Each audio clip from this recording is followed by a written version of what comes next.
बंगाल के अंदर ऐसी लड़कियों को लाया जा रहा है और फिर डिबेट में बिठाया जाता है। और नाम मत लीजिएगा, हम नाम नहीं ले रहे हैं किसी का।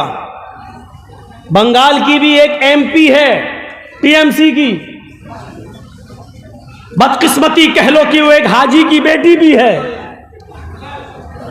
बाकायदा उसको डिबेट पे लाया जाता है, बिठाया जाता है और बाकायदा उसकी जबान से कहलवाया जाता है।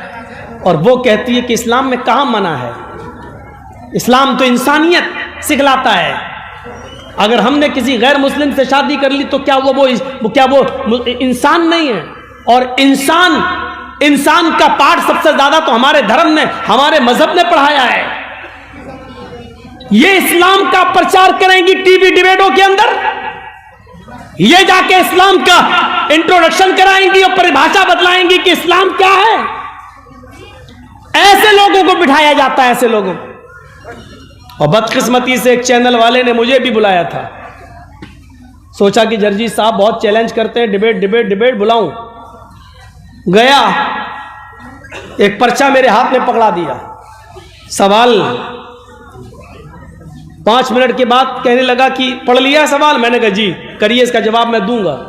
उसने कहा नहीं आपको जवाब नहीं देना है। हमने कहा क्यों, क्या हुआ? उसने दूसरा पर्चा पकड़ा दिया। ये सवाल थे, ये जवाब है, आपको ये जवाब देना है। मैंने कहा सवाल भी आपके, जवाब भी आपके? कहा जी। मैंने कहा मेरा फायदा? बोला 10,000 रुपये दे दूंगा बाद में। मैंने कहा सवाल आपके सख्त हैं, मुझे कबूल हैं, मंजूर हैं, लेकिन जवाब मुझे आपके मंजूर नहीं है। जवाब वो है, जवाब तो मैं दूंगा। बोले फिर आपको डिबेट में नहीं रखा जाएगा। मैंने कहा और जो लोग आते हैं, मुसलमान लोग, मौलाना लोग, साफ कह रहा है, क्या मालूम है, सब 10,000 रुपये लेते हैं। इसीलिए मैंने बंगाल की धरती पे कहा था कि जो आज डिबेट में बैठ रहे हैं जो मौलवी लोग, ये हमारे कायद नहीं है, हमारे रहबर नहीं है, हमारी आवाज ये नहीं उठा रहे हैं। इस धोखे में मत रहिएगा आप। मजा तो तब है सवाल आपका हो, जवाब हमारा हो। नहीं, सवाल ये है, जवाब ये देंगे। उसमें एक सवाल 3 तलाक के ऊपर भी था और यह भी कहा गया था कि आप तो अहले हदीस हैं, आप तो 3 तलाक को 3 मानते ही नहीं, तो आप इसका जवाब दीजिए और बताइए कि मोदी ने जो कानून बनाया है बहुत अच्छा।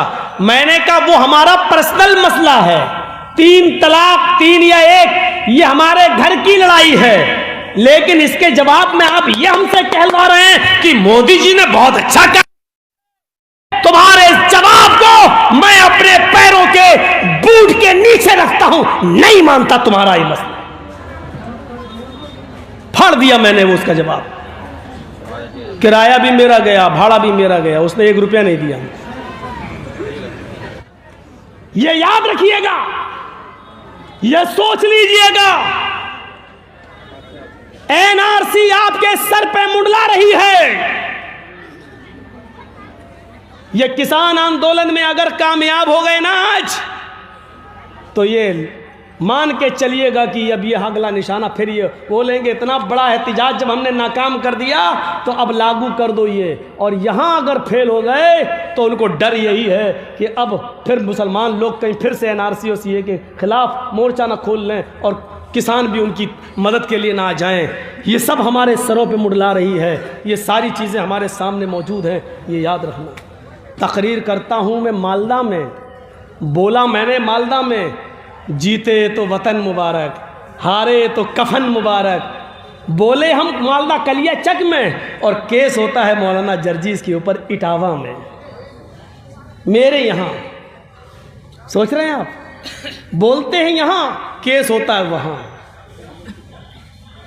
और केस होने के बाद आज तक अभी तक कोई वारंट भी नहीं आता।